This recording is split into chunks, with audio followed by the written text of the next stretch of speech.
I don't remember what year it was because my memory is failing me. But I think the first conference that we pulled together, what became this conference was in Pittsburgh, and there were about 300 people.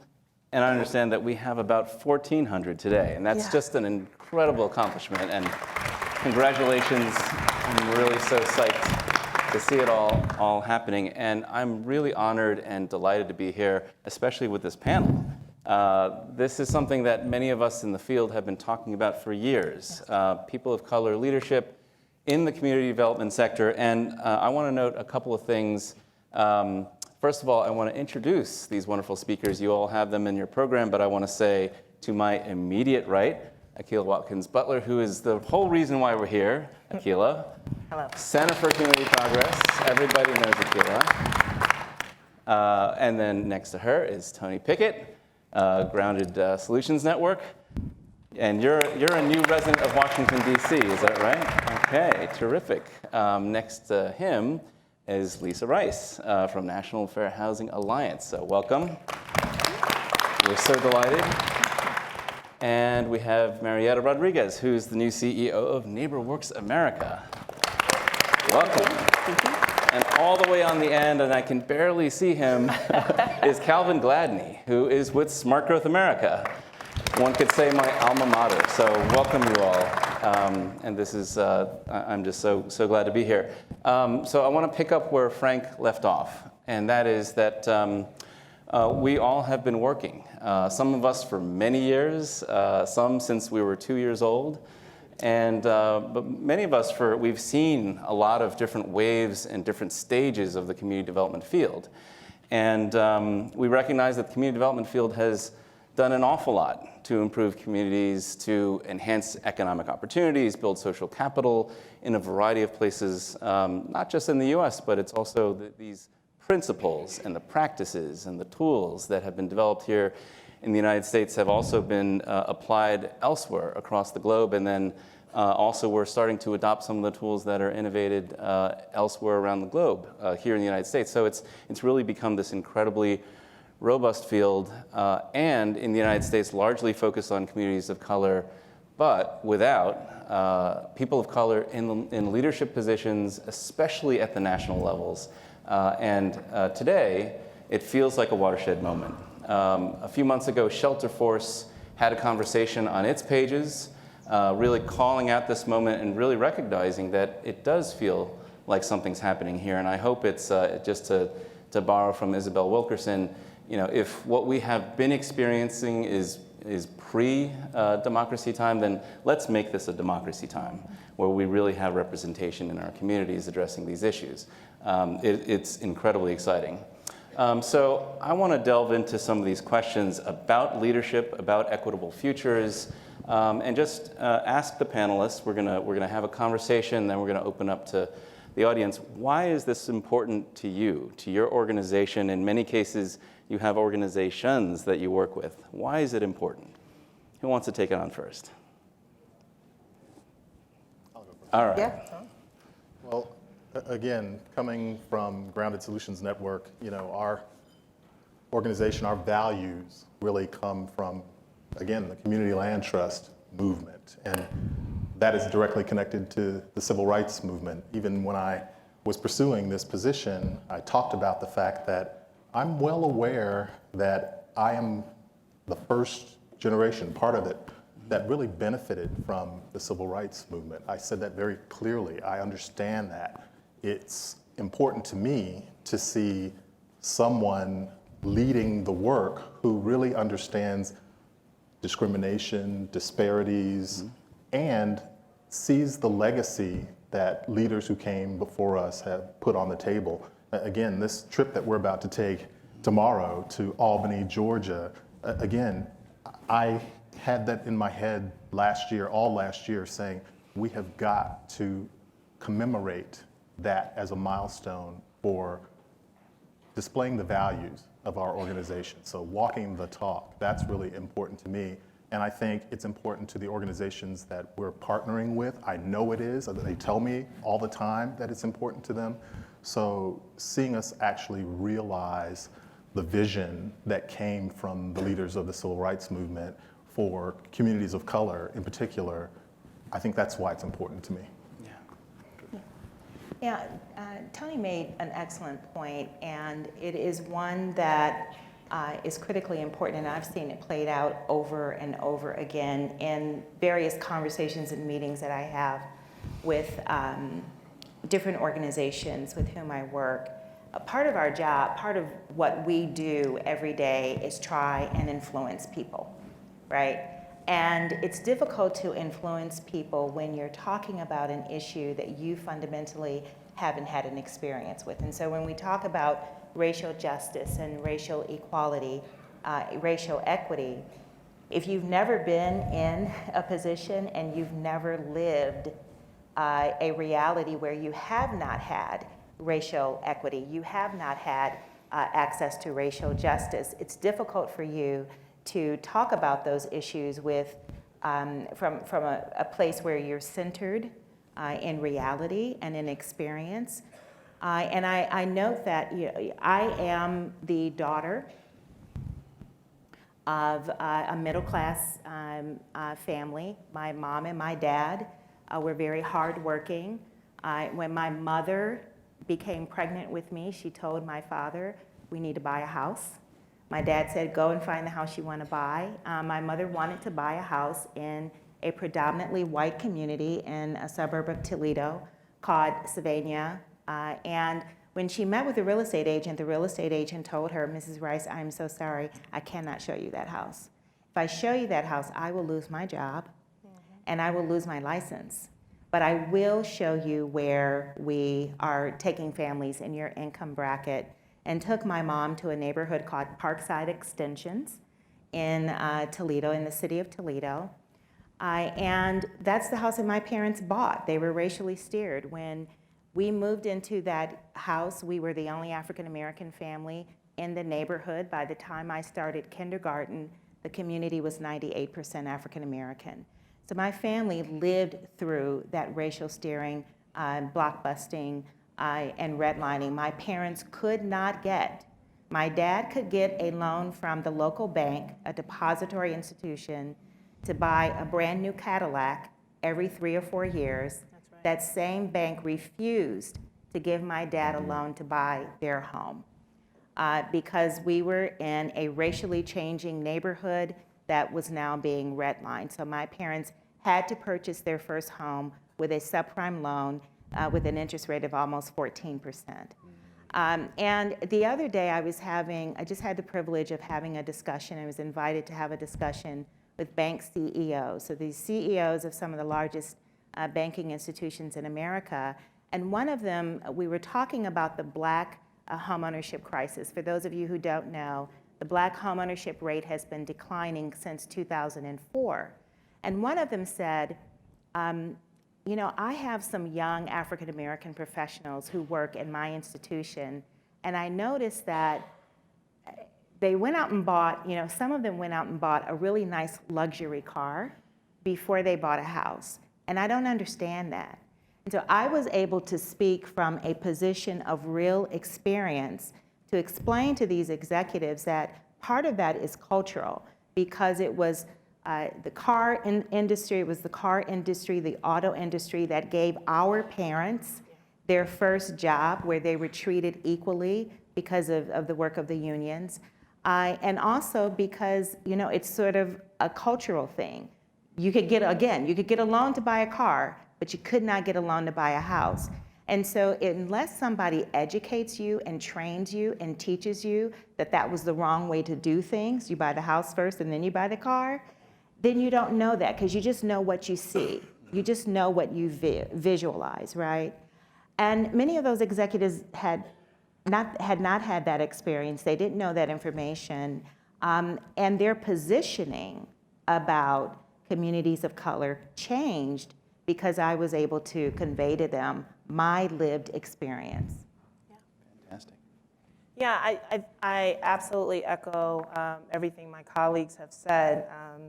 Like Lisa, my parents experienced redlining, steering, all those sorts of things that helped shape me. But I think one of the One of the things that I want to kind of highlight, though, is being in this position is giving me an opportunity to create pathways, on-ramps, and opportunities, right, for individuals of color who are interested in the community development field, especially those who want to deepen their technical expertise.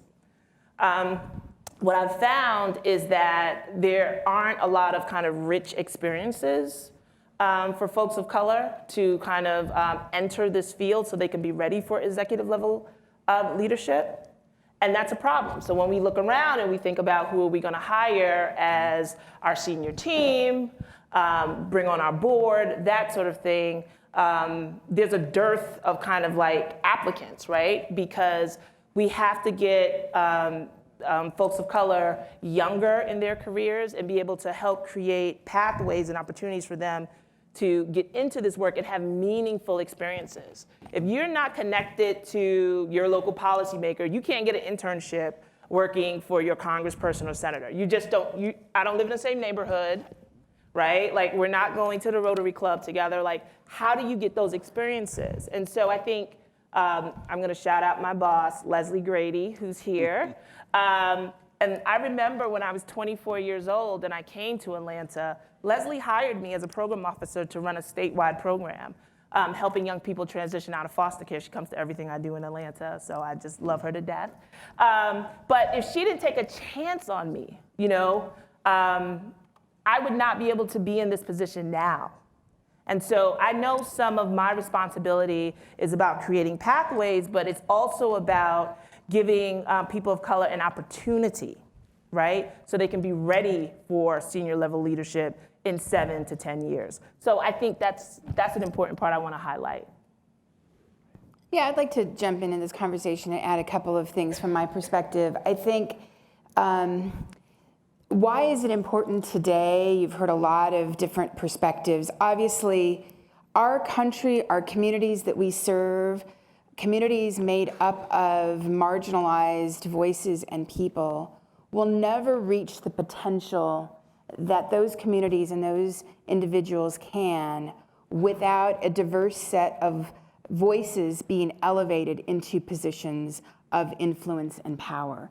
And I think we, just as Akilah said, we need to create pathways and on-ramps to that. But why this is important is right now we're very focused on creating an elevation of those voices, and if we can keep voices like those at the forefront and the cornerstone of the work that we do, I think we'll really start to address not only programmatically but systemic problems and issues that have systemically marginalized communities.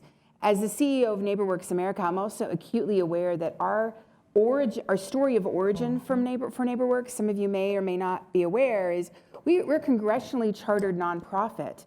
We were created by Congress in the 70s to fight disinvestment in urban neighborhoods that were suffering from redlining. And it was through a $1 million grant from the Federal Home Loan Bank Board that went out into communities to look for models to help fight that disinvestment. And they found a model in Pittsburgh, Pennsylvania, with a resident by the name of Dorothy Mae Richardson, who was tired of fighting her financial institutions with her neighbors to try to get loans to fix up their properties, to put new roofs on, to get new furnaces.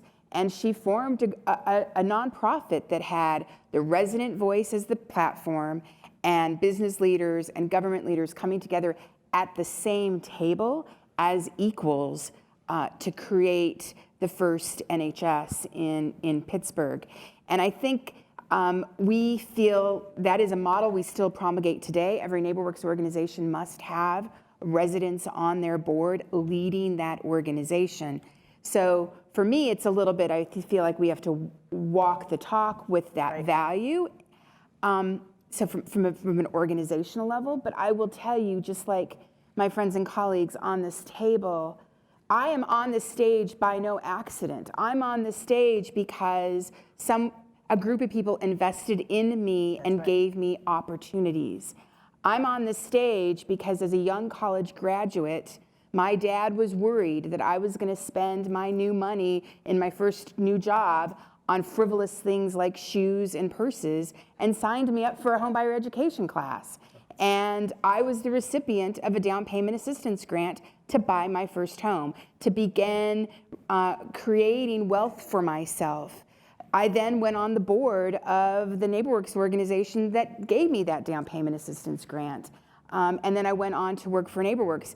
That was not my original pathway, but it's also no accident. There was a set of circumstances that came together, and I feel incredibly fortunate for having those circumstances, and I think it's on all of our responsibilities to make sure that we have those pathways to come up. I think this is an incredibly important moment, and I feel, while very privileged to be in this position, a great deal of responsibility that we also don't squander it. That's right. A lot's been said. So you guys know the saying, there are people who are born on first base. Anybody's heard that saying? So I was born outside of the stadium. I didn't know a game was going on. So I was born in a small town called Brooklyn, New York, if you've heard of it. I grew up in Coney Island. I grew up on welfare and food stamps to a single mom. And so one of the reasons this is important to me is, and this might sound a little more tactical and Machiavellian than some of the things you guys have said, but this is more additive, so I co-sign on the things you said, is we gotta show them we can do this. We gotta show them that these people of color at these scale organizations, national, controlling resources, That's right. can actually do it. We needed to have a black president who could show that a black president, not just any president, but a black president, could be successful in that role. So yes, it is important that it's not just the message, but it is the messenger. And it's important to say that it's not just the best practice, but are we practicing what is best? But it's also true that it's important that we control resources. Yep. We are CEOs that make decisions. If we pivot our organizations to focus on racial equity, social justice, and the like, we can make that decision and drive an organization that's national, of scale, in a direction. And so for me, it's important not just for the individual reasons we discuss, but we need to be out there and be successful and actually show the world that we can do this, and we can do this with you. I think that's a really important point. And one question I think we all should really ponder is, how can we all support each other? We're all in different positions. You guys are in major national organizations. There are people in community-based organizations who are facing the same types of dynamics that you're facing. I'm at a foundation. The Surdna Foundation has a 100-year-old history. How can I support my fellow funders and also folks in the field, such as you guys, people in the community? And so this is something that's really critically important. How do we build relationships? How do we understand each other and do that? And so one question I want to follow up with you guys about is, how do you begin to, how are you doing the work differently as a result, in terms of supporting each other, in terms of trying to build alliances, working national to local, trying to build, strengthen those connections as well. How are you trying to do it? Well, I think you touched on a key point, and that is relationship. Because at the end of the day, you don't get any business done without relationships, right? And so I view it as part of my responsibility to leverage the relationships that I have with my colleagues. And I'll give you one example. Recently, we entered into a precedent-setting settlement with Facebook. The National Fair Housing Alliance sued Facebook for generating an advertising platform that perpetuates and in some cases required discrimination. So for example, a housing provider or a lender who was placing an advertisement on Facebook's advertising platform could select whether or not they wanted to exclude women, whether or not they wanted to exclude families with children, and whether or not they wanted to exclude certain racial characteristics. But interestingly enough, you could exclude African Americans, you could exclude Latinos, You could exclude Asian Americans, but you could not exclude white people. White people were always the default on Facebook's on the previous iteration of their advertising platform. They rolled out a brand new ad platform just last month.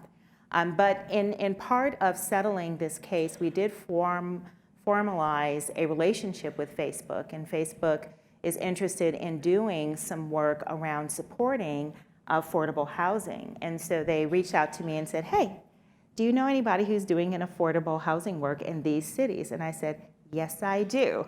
And I sent an email to all my colleagues here on this platform and said, hey, can you tell me what's happening in these cities and what organizations are doing good work in these cities? I want to connect them with some folks at Facebook and loop them all in when my colleagues responded to me.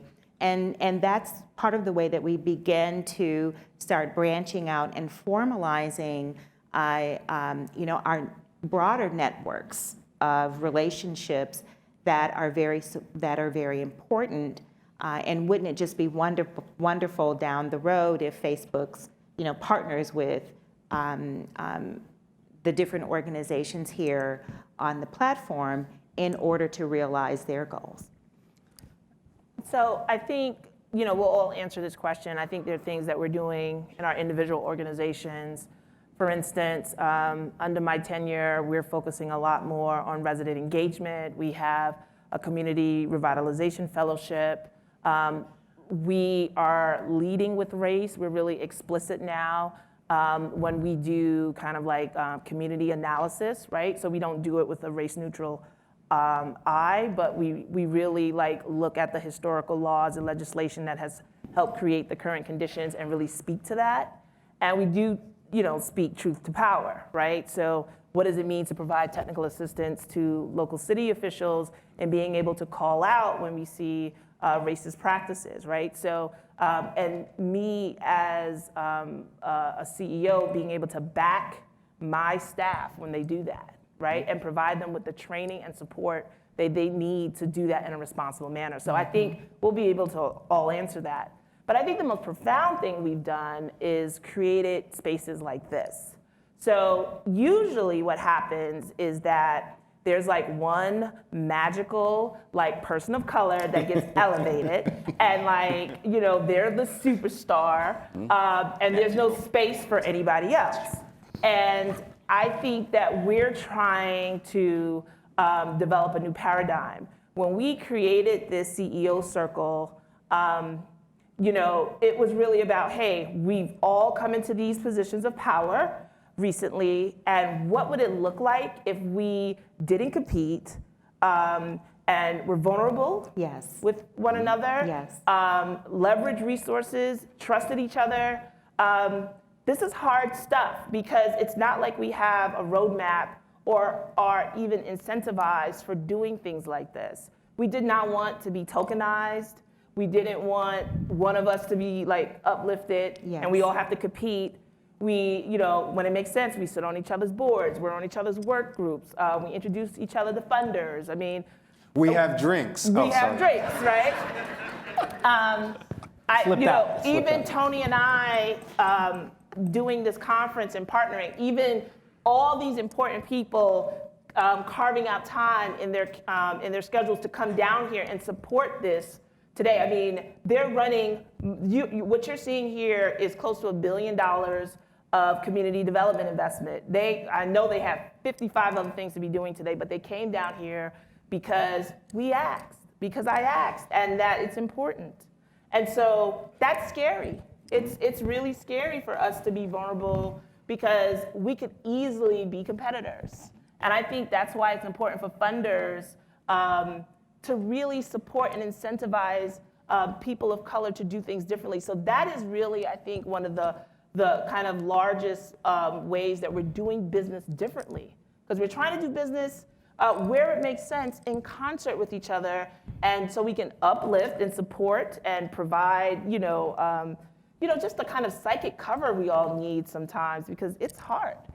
So, I just want to add one thing. I want to recognize Scott Spencer and the Annie E. Casey Foundation because when we first began this conversation, we weren't sure what would happen, where this would go, but Scott stepped up immediately and said, I want to support you all to explore this idea of a CEO circle. I know you don't have an answer for what it will produce and what outcomes and what measurement might look like, but let me support you all to convene, have a facilitator, have the conversations, and start to figure it out. So thank you, Scott. Thank you, Scott.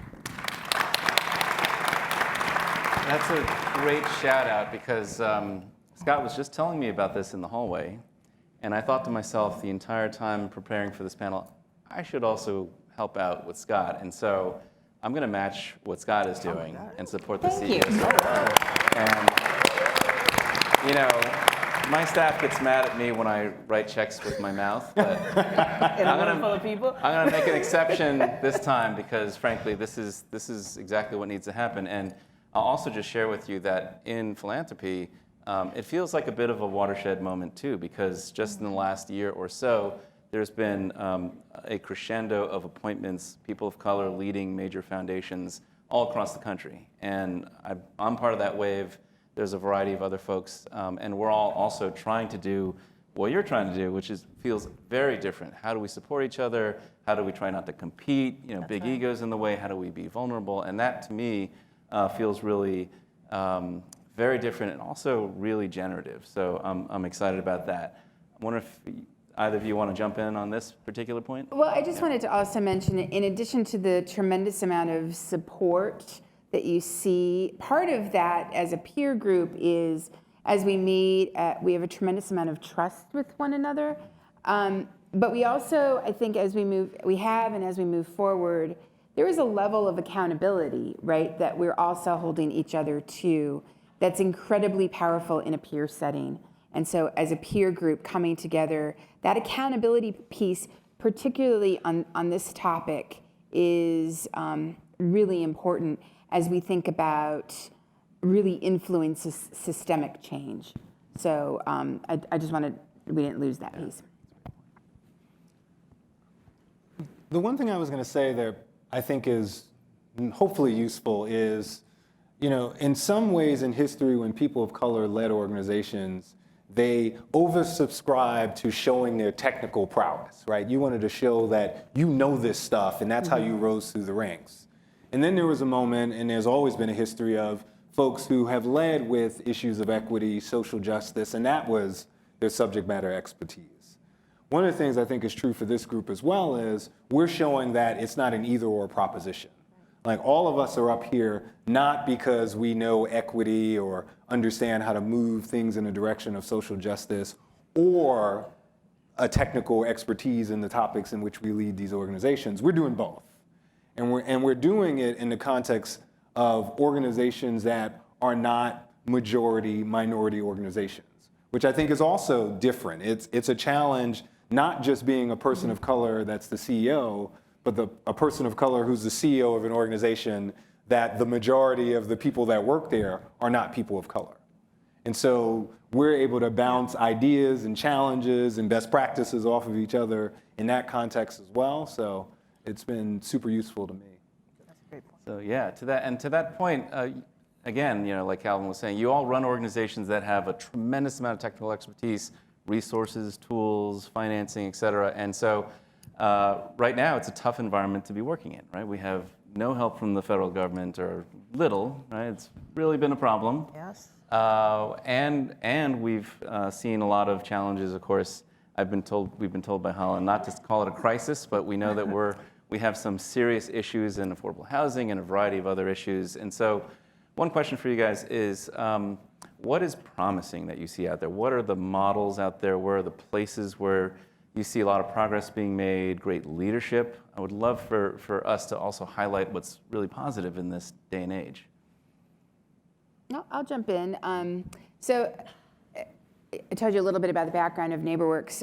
One of the things that we value and we invest in is developing leadership at the community level. And we will fund organizations. We have organizations in every state of the union, inclusive of the District of Columbia and the island of Puerto Rico. And we have a very sophisticated set of tools and curriculums to sort of support that resident leader. And we bring them together in teams from communities once a year. We're getting ready to go to Chicago in a couple weeks for our Community Leadership Institute. And it's perhaps one of the most powerful things we do.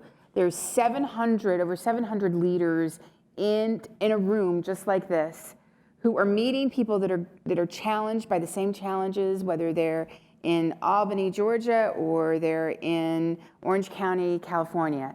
And they get to network together over 4 days. We give them a small grant to go work on a community project. But the reason that I bring that particular thing up is, as sometimes beleaguered the headlines and the environment in which that we're all working, to know that there are people standing up in communities every day and saying, I'm willing to give, they have other lives and other jobs. I'm willing to volunteer my time, leave my family, leave my home, and become a better, and invest in myself and in my community, and becoming a better leader. It's incredibly inspiring. And I think we've been doing that for decades, and I think we will continue to do that. And for example, the leadership that comes out of that, one of, I don't know how many of you may know LaToya Cantrell, who's the mayor of New Orleans. She's fantastic, right? She was a graduate, a participant of one of our community leadership institutes when she was creating her organization in Louisiana. So, I mean, there's a story there that is incredible, where that was supported through this effort. So that's incredibly inspiring to me, and I think is replicable, I think. The only thing I want to add, not any kind of specific program, but rather I do feel a bit of a consciousness shift in our work. I think the field has really looked at kind of race-neutral strategies, right, to deal with a lot of our challenges within communities, right, communities of color. But what I am finding, as more people of color are getting in positions of power and also are controlling resources, I am seeing more kind of like race-conscious policies, programs, and strategies in a way that I did not see 15 years ago. Yes. So conversations around community wealth building, for instance, that's a new kind of conversation we're having, right? That we it's great to do kind of job training. We definitely want to do that. We want people employed. But this whole conversation of how do we create intergenerational wealth is a kind of new conversation, right? And partly because I do think I'm talking about consciousness, so that I am hearing more institutions say, we need to do better. We need to do more, right? That giving people just enough to survive isn't going to be okay. Like, how do we really create systems of change, theories, and strategies that are really about how do we get people of color to really thrive in today's society? And so I am starting to see just some of the conversations shift. I'm starting to see more folks focus on how do we incentivize and capitalize Black businesses, because they have been just, outside of like normal kind of capital development, right? So what I'm saying is that I am very pleased by at least the consciousness shift and some of the conversations that are happening both in the philanthropic space, because you all are tackling more challenges. We're talking about how do we get land in the hands of people of color now, in a way we weren't talking about 20 years ago, right, or 15 years ago. Every room we're in now, we're talking about equity, right? We weren't doing that. We were talking about low income and disinvested community, and again, they're in some ways they overlap, but they're not synonymous. And so I just think that I'm really pleased by the racial conscious, at least conversations and kind of more direct strategies I am seeing coming out of the field. I think we can do more. I think we have a long way to go, but I'm pleased with how it's trending. Great. You know, And- Don, one of the things, if I can just add on, one of the things that's been most surprising for me is the support that we're seeing from the corporate world. Cross-sectorally. Yeah, I mean, for fair housing practitioners, the work that I do, I've been doing this work for, I'm not going to tell you how long I've been doing this work, but a long time. And so the work that we do fair housing enforcement and implementation. Foundations don't support what we do. Foundations support community development, they support affordable housing, but they don't support core fair housing work. And if it had not been for the support of our corporate partners, we would not be here today. We would not be able to be doing what we're doing. And the corporate support that we've been seeing, surprisingly, has shown up in multiple ways, not just in funding our institution, but also in supporting policy issues, like supporting civil rights. Some of our biggest partners, our strongest partners, Citigroup, Chase, Nationwide, State Farm, have supported many different policy initiatives that we have undertaken, like affirmatively furthering fair housing, like, believe it or not, disparate impact, like tackling algorithmic bias. And I think part of it is because of what you were talking about, Akila, that there's this awakening, there's this understanding, this realization that we have not adequately addressed racial inequality in America, and that we have to do that. But also, I think that corporations are becoming themselves more diverse, and you're seeing sort of the complexity of having diverse leadership in corporate America like we've never had before. But additionally, I think that corporate America has realized that people of color are the future of their survival, right? Our country is becoming more and more diverse. People of color are the consumers of today and tomorrow, and corporations are really sensitive to that. So that's something that has been a surprise to me, that I would not, if I were sitting here 10 years ago, I don't think I'd be saying that, but I must say it's a pleasant surprise. Okay, so let me pause for a moment. We're going to open it up to questions, so get your questions ready. Do we have mics around the room? Do we have mic runners? Yes, here they go. Yeah. Okay, so we got mic runners, and how much time do we have for questions, Michael? Oh, okay, you said, wow, we have 30 minutes, okay. Yeah. Okay, all right, so why don't we finish going around on this particular point, and then we'll open it. So get your questions ready, and mic runners, get ready to run. So. I just want to add on that we launched an inclusive housing policy initiative this year called For Everyone Home, and our intent was to create a cohort of cities to actually explore ways to either modify or come up with new affordable housing policies with an explicit intent to prioritize serving communities of color and actually having resident representation from those same communities of color as part of the core team in each of the cities that we selected.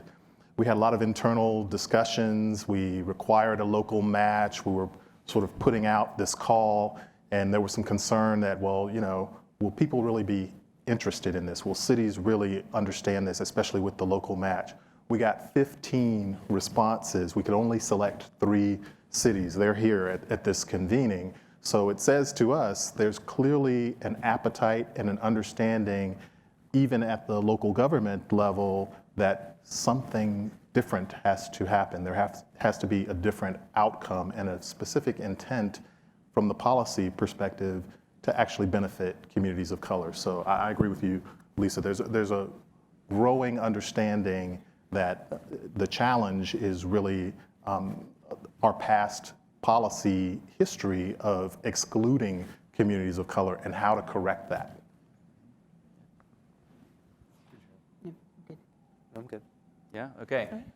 So I'd like to also just comment on this particular point, which is, in philanthropy, and I'm going to invite all the speakers to talk about their experiences with foundations. Are you sure about I'm sure they're all positive, yeah. But I do want to acknowledge that foundations come in all shapes and sizes, all predilections, you name it. I'm particularly proud to be at a foundation, the Certina Foundation, that last year, before I started, 2 months before I started, decided, both as a board and a staff, to put racial equity at the center of its social justice mission. This is something 10, 20 years ago, I never could have dreamed for. And I've known a lot of foundations over the years, have been working on social justice issues and race for all that time.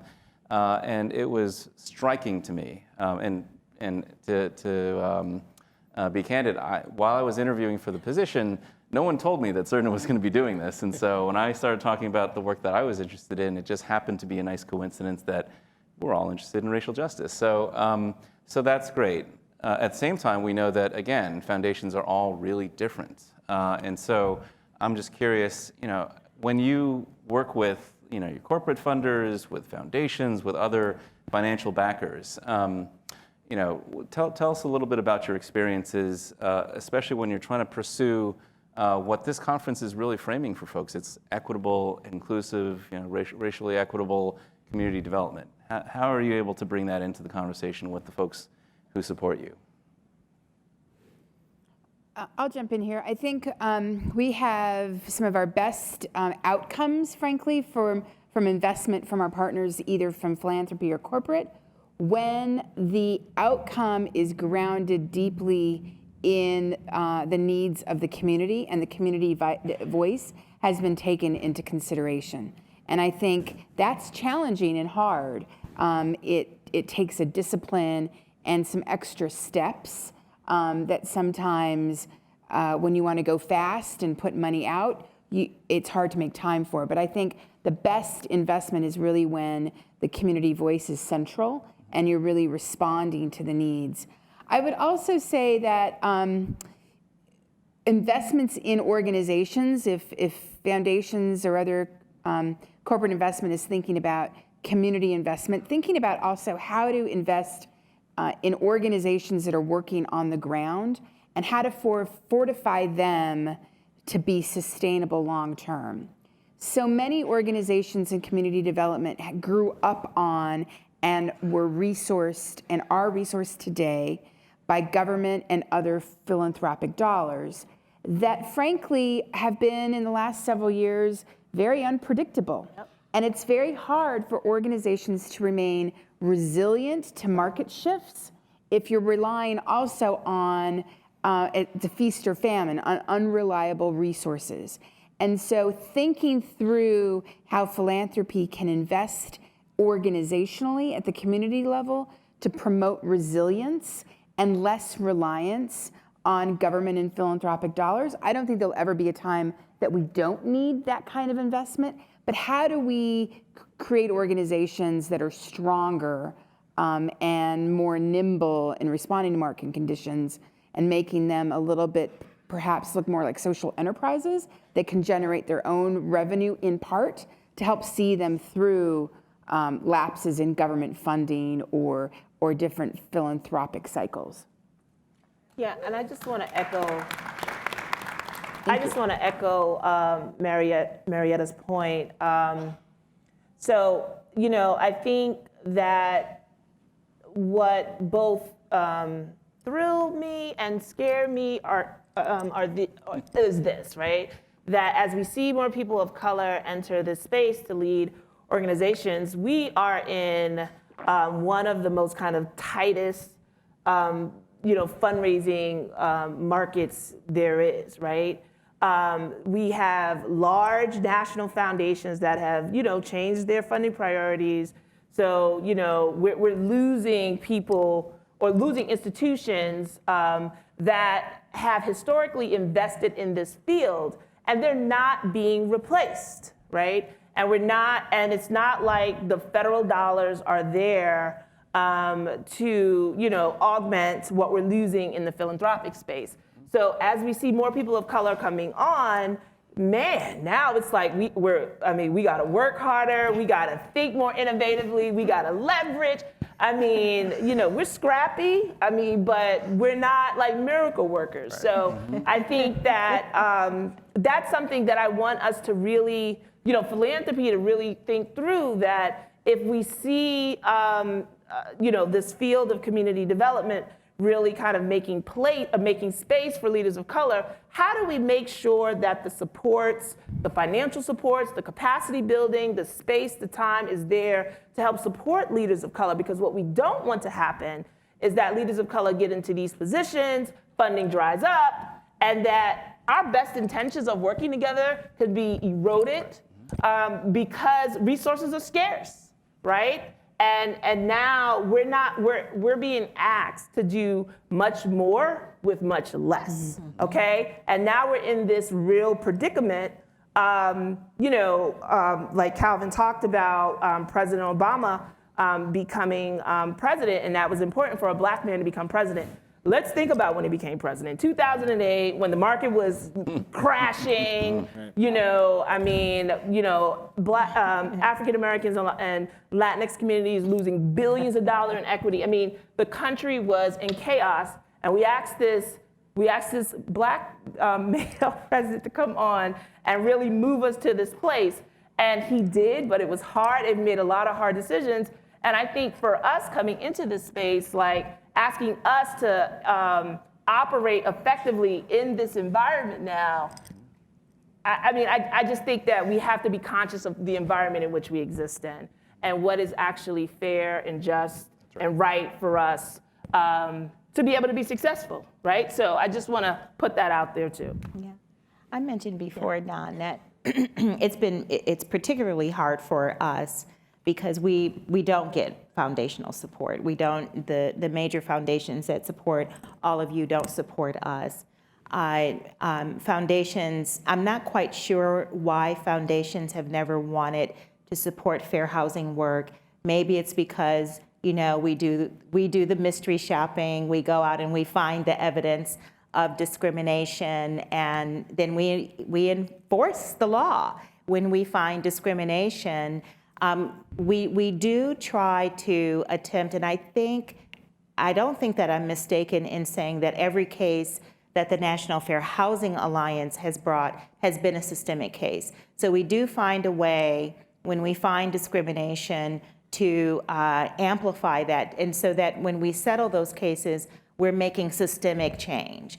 So for example, my colleagues in the community development field, when you are out in the local community and you're amassing properties, you're amassing houses and land, you're able to bring that together under and protect those properties and land under an umbrella insurance policy, because we fought insurance redlining. And we made sure that the insurance companies would provide you that coverage in those communities of color where you're doing your work, so that if something happens, you're indemnified. So we do try to make sure that all of the issues that we're working on are systemic when we bring those cases. And I don't know if the foundations have shied away from us because we do litigation, but there are many other things that we do too: education and outreach, public policy, research, that the foundations really haven't stepped up to support.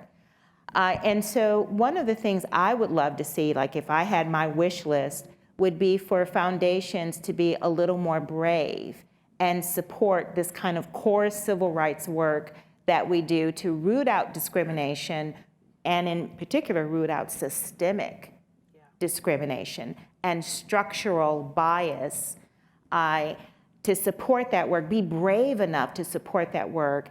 But I also would love to see foundations, to Akila's point and to Marietta's point, go out and tap into the sort of new money, right? There are many, many new multimillionaires and billionaires who may not know what to do with their money, may not know how to philanthropically invest their dollars. And I think that that staid foundations, foundations that have a wealth of experience and structure and research can reach out to these wealthy individuals and use their resources, sort of pool their resources to help fund this critically important work that we all do. I'm concerned. And I'm concerned about what I'll call sliced bread thinking. So community development, affordability, placemaking, resilience, sustainability. What's the new thing? And so I'm concerned that racial equity is just the latest new thing that folks will move away from in 2 to 3 years. There was a moment 3 or 4 years ago where everything was about funding placemaking, or you could insert resilience, or you could insert community development. I mean, the other trend right now is, as you mentioned, is funding frontline or grassroots or on-the-ground organizations. It's that sort of sliced bread or either-or thinking that the new innovation not only is a new innovation, but it replaces the old innovation. That I think is a challenge to the resilience and sustainability of our organizations and the ones that you work for, because there's no way to create a sustainable organization that always has to be on the precipice of the latest new thing and can't have a consistent, a sort of consistent focus on the things that already work, that may not be sexy, but actually are effective. So I am concerned that maybe corporations change their mind a couple of years from now, or philanthropy changes their mind. And so I'm hoping that, and I think you were going here as well, that the thought on funding is not just on the programmatic topic, but on the organization and its leaders. Mm-hmm. And if we can get that kind of funding and they trust us, mm-hmm. that we're moving in the directions that will make an impact, that will put a thumb on the scale, that will move the needle, then if we can do it that way, if the funding can do it that way, we can get where we want. But we can't just keep sort of oscillating back and forth to just the newest thing that we all learned about in the last conference. We also have to focus on, and we're going to learn some great things in this conference, but we need to focus on organizational support, and that's what I'm hoping foundations and others do as well. Great, and I'll just note that you're hitting the nail right on the head, which is, I think foundations struggle to be steady, to be there to focus on organizational strengthening and supporting institutions, supporting fields, and not chase the latest trend, and not kind of believe your own stuff and think about your own ego. And I think this is one of the challenges in the sector. How do we dare to be, frankly, boring? Creating stability, supporting institutions, it's not the sexiest, most kind of headline-catching thing, but it is critically important to institutions. And I think we're starting to see a change in thinking, more focus on long-term general support, more focus on organizational strengthening by a lot of foundations, including ours and the Ford Foundation and others. And I think that's a positive trend.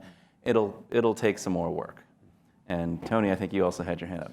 Yeah, I just would say this group of leaders, we acknowledge how amazing it is that this is a moment in time. Well, the challenge ought to be fund our leadership. Don't withdraw at this point. Fund our leadership and give us free rein to determine how, in a cross-sector fashion, we want to use those resources. Again, the Casey Foundation didn't say, give me this outcome in this amount of time. So I would say we're already demonstrating and modeling how we can work together in many different ways and many different configurations, but a significant investment that would allow us to collectively pool our talents and organizational resources would be an amazing thing to see piloted for the first time. I don't think that's ever happened before, at least not in my career. Yeah, fantastic. Well, that's a great. Can I just add one comment that I think I appreciate the question about what can philanthropy do. I think I would also say there's just some responsibility on our side as well. I think collectively the nonprofit sector has to get better at telling its story of impact for the stuff that is working, the tried and true strategies. I think there's some responsibility for us. I don't think we've done historically a really good job of serving that story of impact up in a way that isn't for a grant report or a government contract, but in a way that really tells the story of how dollars and investment and other resources are changing lives. And I think that's I think on us. There is a balanced responsibility there, and I just wanted to mention and that. That's a great point to open it up to questions. So thank you for that. Let's have some questions from the audience. Where are our mics? There's one mic. Who's got a question? Hi, Julia Gordon, President of the National Community Stabilization Trust. Could not be more delighted to see you all on this stage. And the question, and also just want to shout out to Calvin on that last comment. I wanted to ask a question from the perspective of a fellow traveler in the same position a lot of you are in. How can your white allies do their best? What's your best advice to us in not only supporting your leadership, but also supporting the agenda of race-conscious work? Julia, thank you for that question. It's an amazing question because we all know you personally and work with you on a ton of stuff. We know that you do an excellent job of supporting us individually and also supporting our organizations to do the racial justice work that we do. The first thing that I would say to my white brothers and sisters is don't be afraid to show that you are our allies. That's such a hard, it sounds like an easy thing to do, but actually it can be very, very hard, especially when we're doing the really difficult racial justice work. And I think that I'm probably the person on the stage who is in that position the most, because sometimes I have to sue organizations who are not doing the right thing. Facebook is a great example. Facebook was a friend. It's supposed to be the progressive technological company. A lot of the former Obamaites are in senior positions at Facebook. Facebook was a darling, supposed to be the darling of progressive America, and they support a lot of the organizations and entities that we all work with. And then here we go, we sue Facebook. And so it made it really difficult for some of our partner organizations to show up when we needed them to show up, and to speak up and speak out for us when we needed them to, because we were involved in that litigation. There's an issue going on right now where the HUD administration is trying to eliminate the use of disparate impact. Disparate impact is a concept. It is a tool that we've been using under the Fair Housing Act and other civil rights acts for over 50 years in order to address structural bias and systemic bias.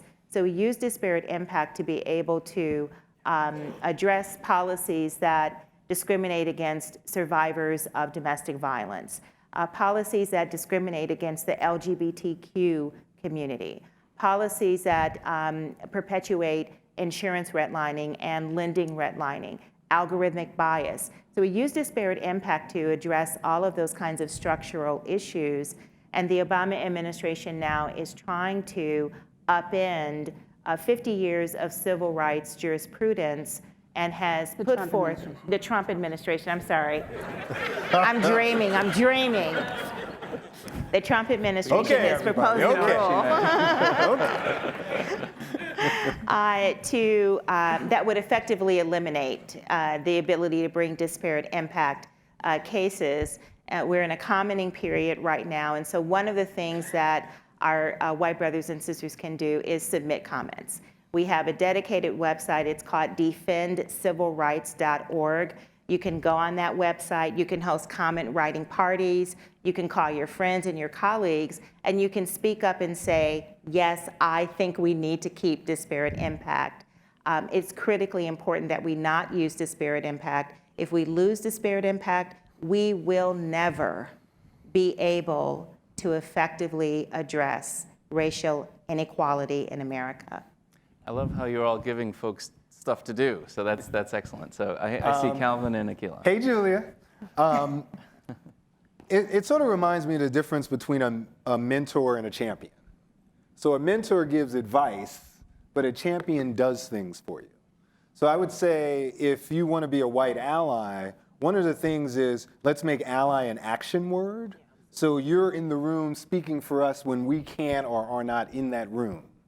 So if you know that our organization needs operational funds rather than programmatic funds, so as Tony said, investing in the organization and our leadership that we can move things forward based on our judgment and that trust, then you're in the room or you're willing to pick up the phone and make the phone call to the foundation or the corporate leader that we either don't have the relationship with or just don't know.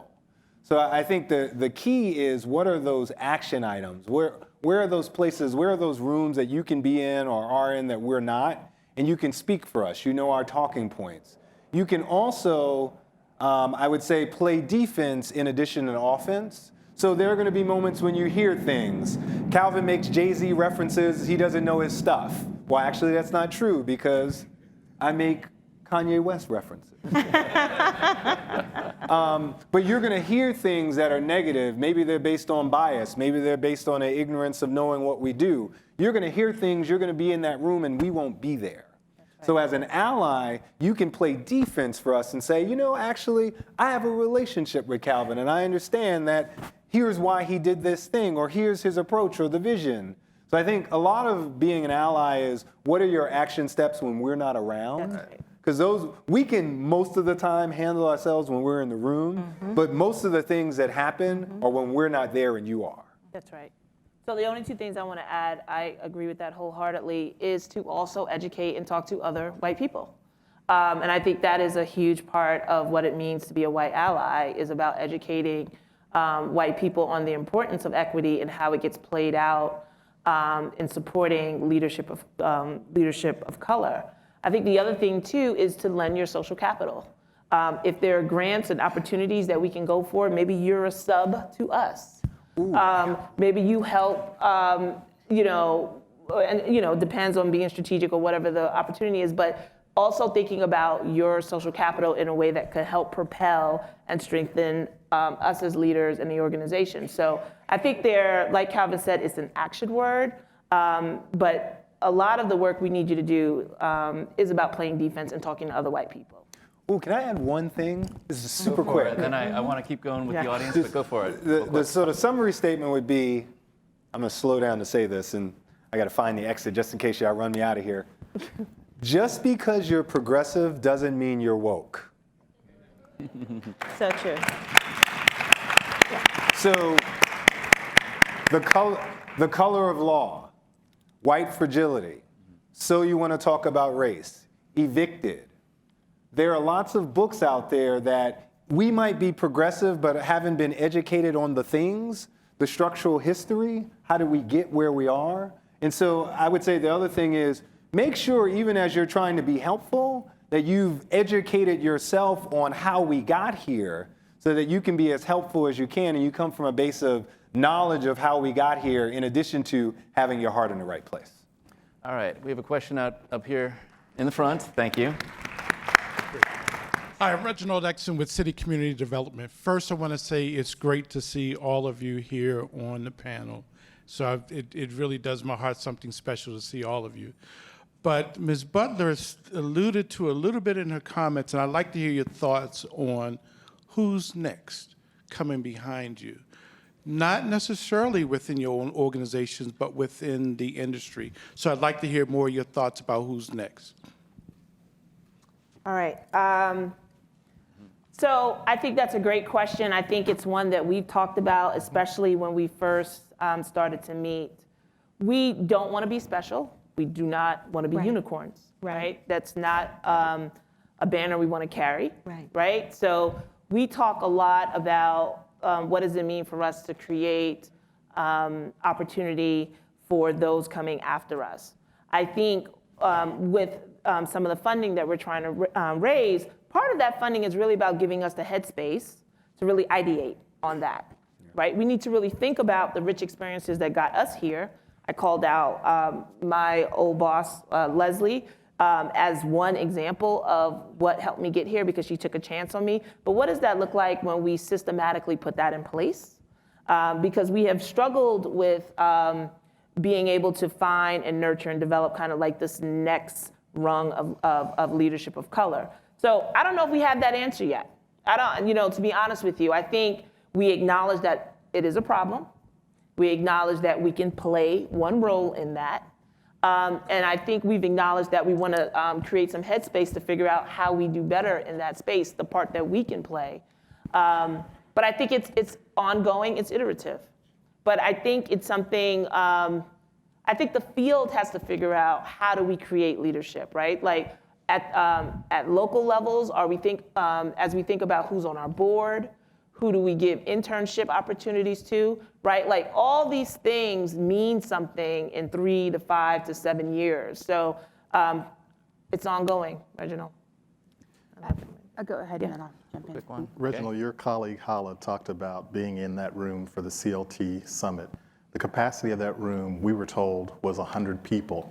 The majority of the best and brightest from the CLT sector were in that room. It's not big enough. We know that. In order to grow the scale and impact for the work, we need at least 10 of those rooms. Now, the answer to the question is there's got to be some sort of development pipeline for talent, but what that looks like, no one's quite sure at this point. We know some of the skills are not being really taught or trained on at this moment, but we're talking about that amongst ourselves and not just in isolation looking at CLTs and shared equity housing, but community development at large, because many of those skills transfer across the people that you see on this stage and the organizations. So I would say I agree with Akila. It is definitely one of the foremost topics that we're exploring in figuring out, okay, how can we best leverage each other's efforts and not duplicate or compete for the same resources?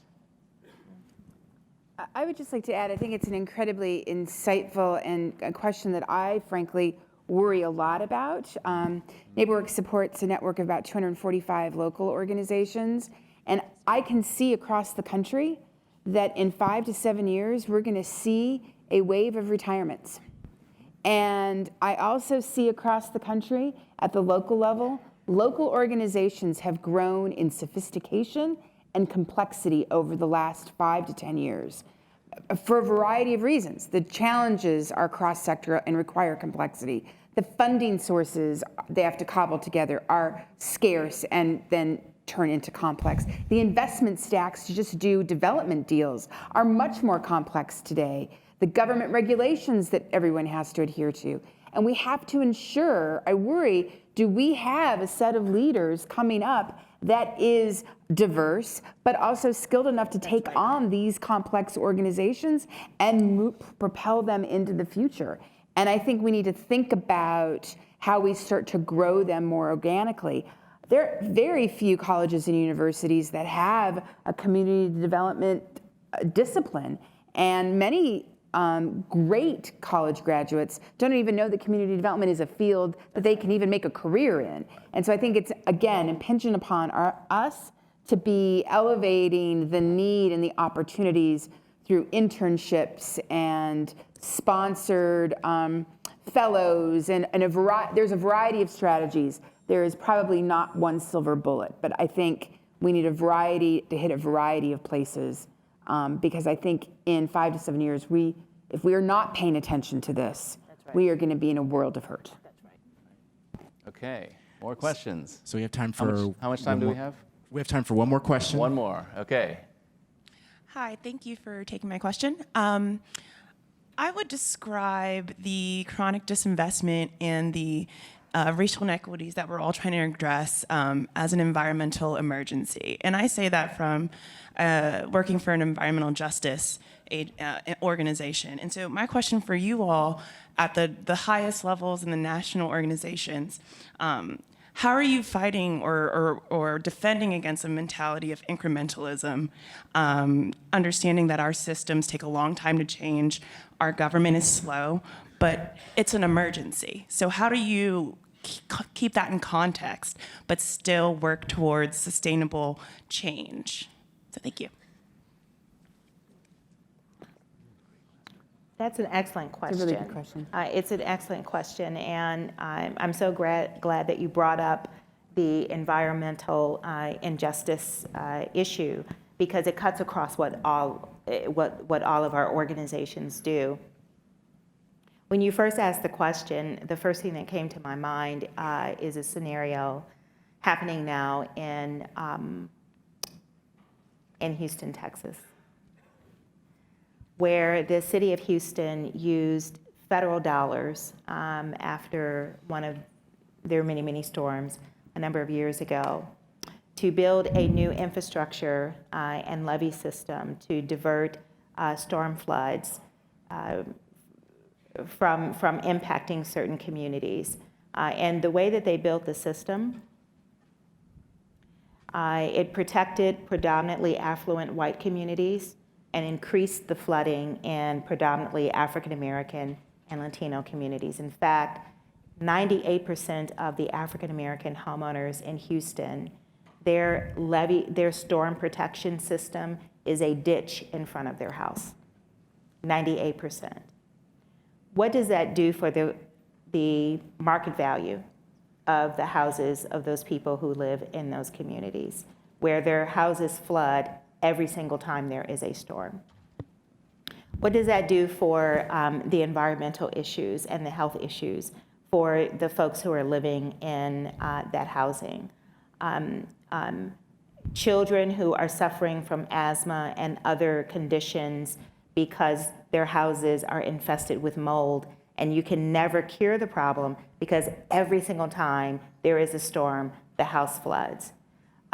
So there are so many, trying to get funding, just try to get a renovation loan on a house that is constantly flooding.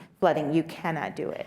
And so you're absolutely right, this is a crisis issue. We have filed a lawsuit against the city of Houston to try and cure this problem, and that lawsuit is happening very slowly.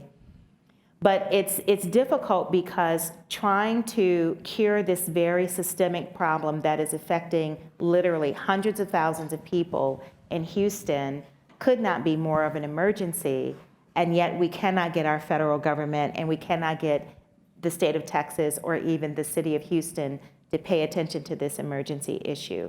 So it is something where it's an issue where it takes all of us to lift up our voices and elevate our voices, but to really think creatively and strategically about how we can effectuate change in situations like that. Calvin? Thank you. So Smart Growth America's North Star is we envision a country where no matter where you live or who you are, you can enjoy living in a place that's healthy, prosperous, and resilient. Right. And so we work in this intersection of climate change, public health, and equity. And one of the things that we found, it's almost like you have to have a wartime mentality. If you remember when our country and at one point, a couple of points, the world was at war, the mobilization was at scale.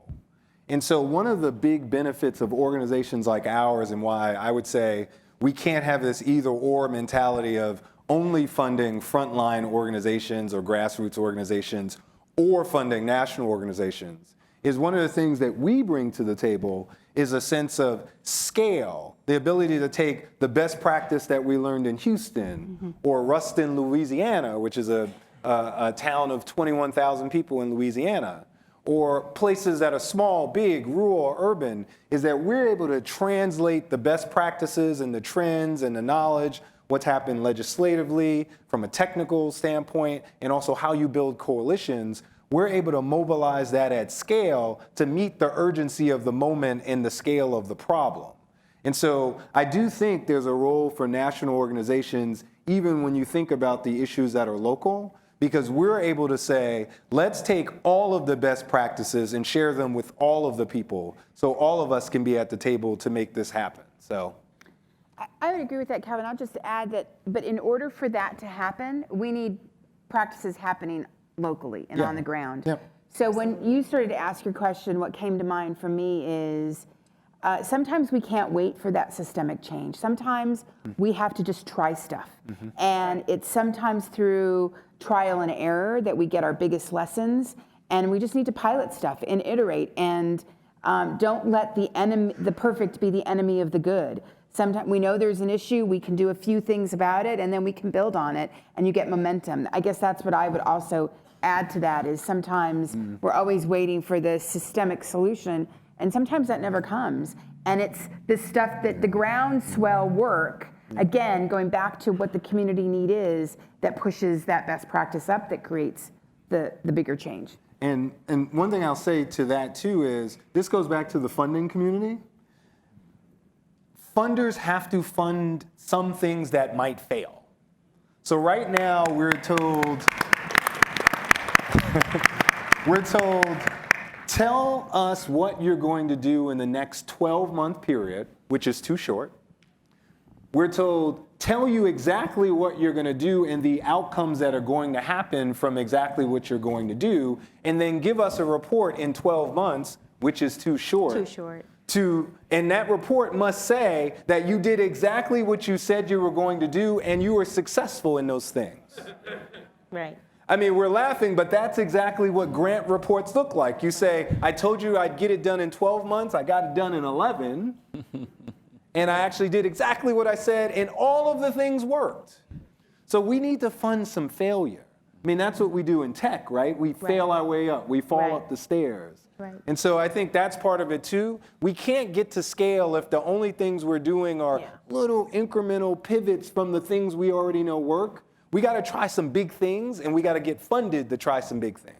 And I think it's one of the reasons why, I welcome this move of some funders who've gone to funding the organization. Yes. So they believe in the organization, they've seen your past successes, they understand what you can do when you are given that support, when you're given that leverage and that freedom to be iterative and to be creative and to innovate. That move, we actually have a grant. I said before that foundations don't fund us. I should have said U.S. foundations don't fund us, because we have a grant from the Oak Foundation, which is a UK-based foundation, and they fund our organization. They trust us. They fund our organization, and they have said, take this money, go do you, and keep doing you, and just tell us what you're doing. And if we like what you're doing, we'll keep funding you. If we don't, we'll say something about it. But that has given us the freedom to be able to do some really important systemic stuff that is critically important to get done. I just want to add on the hope side. Actually, later this month, Akila and I are appearing at a first ever symposium of transformative infrastructure project leaders in New York, who are inviting us in to talk about strategies to preserve affordable housing, to prevent displacement and gentrification that they know goes along with these large infrastructure transformation projects that are happening all over the country, if not globally. So I think it's on us to jump into that conversation with our ideas about big, bold solutions. And again, I agree with you. Then it's on philanthropy, local government, even the national government to say, well, what resources are you going to devote to a more coordinated effort to make sure that these infrastructure investments don't do more harm than good? Yeah. Last word. The only thing I would say is that I think we have to look at this over time. Like, while I believe in the bold ideas and really giving us space so we can be able to think more creatively about these problems, right? I think is part of the challenge. But I also think that when we look at our work over 50 years, And when we think about the problems we have solved, you know, when I think about 100 years ago, you know, less than 10% of African Americans were literate, right? Because I used to really be about, oh my God, our educational outcomes suck, and this is, you know, I'm so upset, and what's happening. And then when I thought about 100 years ago, less than 10% of us were literate, and then I think about what our literacy rates are today, yeah, we had some bold ideas, but we had some iterative ideas Right. too, right? And so when we think about, wow, okay, today we're looking at literacy rates over 95%, and you're talking about a group of people who were actually systemically kept out of educational systems, and it was illegal to teach us how to read. And the fact that in less than 100 years, most of us are literate, I think that sometimes we have to look at the long game. It took a very long time for our communities to devolve into the places that they have become. And I think that there are some things that I can point to say, you know what, are getting better, right? And I think there's some places we can point to say we need a lot of work. But I think that when we look at our work over time, I think that's when we're really going to see were our strategies successful, right? So I just think it's important for us not to say, okay, can we solve this problem in 5 years and 10 years? Because it took a lot longer than 5 years and 10 years to create the conditions in which we're all trying to work on. So I just want to just put that out there. And you know, Akila, you just said something that sparked a factoid in my brain. I appreciate what you said. That was really profound. But think about this. If we hold white wealth constant, Yeah, that's right. we put a pin in white wealth. White wealth doesn't grow one iota. It stays where it is today. It will take Latinx Americans 86 years and African Americans 228 years to reach parity with our white brothers and sisters. Now let that marinate. So I agree with you totally. There are a lot of things are going to be long-term because we understand that particularly when we talk about housing and finance, the U.S. housing and finance system was designed to support white Americans and to keep communities of color out, to not provide opportunities for communities of color. And what we did when we fashioned our civil rights laws, we said, all right, starting from this point forward, we're going to not allow you to discriminate in your decision making, but we're not going to do anything about the structural issues that have caused profound inequalities in our nation. And so I agree with you, we want to be long-term, but we do have to do some drastic, big, bold stuff if we are going to change those dynamics. Yeah. Yep. Great, and thank you. I want to close us out with the thought, as we were preparing for this panel, one of the things that we asked ourselves is how do we define racial equity? And I think this panel has shown us that equity is not just a set of outcomes. Racial equity is not just that. It's also a process. It's about deep partnership. It's about racial consciousness. It's about understanding what the next generation is and how to nurture that. It's about all these things. And how we get there, the process of achieving racial equity is just as important as the outcomes that we're seeking. And being on the platform here, I'm really humbled. This is such a wise set of people that it leaves me with a lot of hope that we will get there. We're going to take risks. Sometimes we're going to fail, but we're going to get there. So please join me in thanking this panel. Thanks very much. Great job. All right.